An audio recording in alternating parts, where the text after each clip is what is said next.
Hello everyone, welcome to the first edition of What If It Was a Horror Movie. I am your host, Jonathan Mafioso, and today's featured movie is The Sound of Music. It stars Julie Andrews and Christopher Plummer. Now without further ado, let us begin. We are introduced to our main character Maria, who wakes up in the middle of a hill-abundant plain, confused and alone. In her time of loneliness and deep contemplation, the hills begin to speak, and they speak increasingly louder by the minute. They are speaking of death, pain, and suffering. Kill yourself. Die. Satan. And then they paraphrase a song in the future that is written and composed by popular vocalist Justin Bieber. Maria, upon hearing this Justin Bieber music, runs for her life directly to her church where she stays as a practicing nun. She goes inside and prays to the Lord, asking for forgiveness due to sins that she committed in the past that we do not know about. The church begins to bleed like the Amityville Horror House, and something is inscribed in the blood on the walls below the cross of the Lord. You shall be condemned to hell. Maria, being scared out of her mind, flees the scene and bumps into her master, Mother Abbess.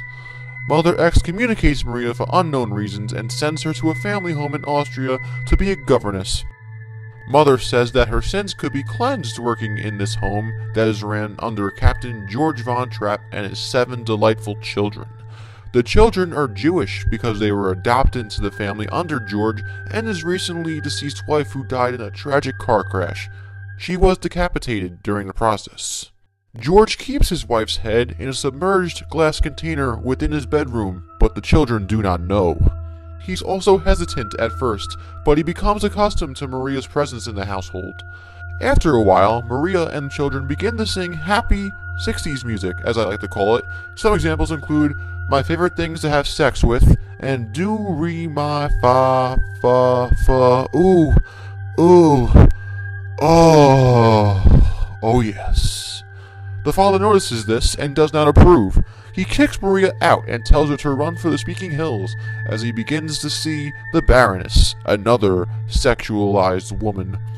Maria returns to the plains on a rainy, gloomy day, and immediately upon her return, the hills hiss maliciously, Red rum! Red rum! She understands immediately what must be done. She arrives back at the Van Trapp home and rings the doorbell. The Baroness, unbeknownst to what's about to happen to her, answers, and without hesitation, Maria grabs her head and snaps her neck. George hears the coming cries of the children and sways in, noticing her dead body, and the 7 children are also being held hostage by Maria, who is wielding a kitchen knife. She threatens their safety and demands hospitality until further notice. Suddenly, in the midst of great timing, George notices that he receives a telegram stating that he must join the Third Reich in the German Navy. He doesn't want to leave, but Maria demands for his departure or else she will murder the 7 children in front of his very eyes. He leaves, but returns later on with a team of Nazis. The look in his eyes is depressing for some reason, but the Nazis' eyes are very determined. They bust through the entrance of the Von Trapp household in the middle of the night and compromise the children during their precious slumber. All 7 children are brutally murdered with weapons such as machine guns and giant army knives. One of the children is stabbed repeatedly in the face because the Nazi wielding the knife had child issues. George is on the verge of tears, knowing that he can't do anything about this unfortunate situation, but he does ask to see the body of Maria. However, the Nazis never retrieved her body. She escaped before they could murder her. But George does know where she is.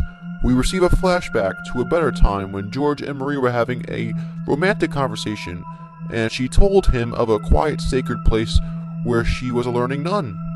That would be the hills of Austria.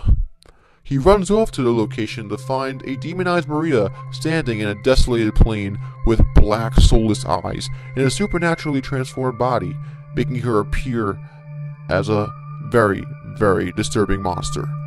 George realizes that he cannot take on this ungodly force and heads for the church immediately that is right nearby. Maria floats gracefully in a malicious way toward her prey, taking her sweet, sweet time. George arrives at the church to find Mother Abbess, who is hanging on the cross in replacement of Jesus Christ, with her eyes ripped from her sockets. She is very, very dead. Horrified with fear, he turns around upon seeing this visual and immediately bumps into Demon Maria. And then, upon this, an endless fiery pit forms around Maria, which is presumably heading into hell. She descends with great force but grabs George in the process. He tries to break her grip, but nothing is working. He's not going to escape this. He is going to die. He is going to hell, whether he likes it or not. But before he falls into this eternal trap with Maria, he sees the possessed forms of all 7 Von Trapp children staring at him in a circle. They all look like monsters, and they sing the sounds of music with their deep, harmoniously disturbing, distorted voices as he slowly burns on his way to hell. Satan awaits.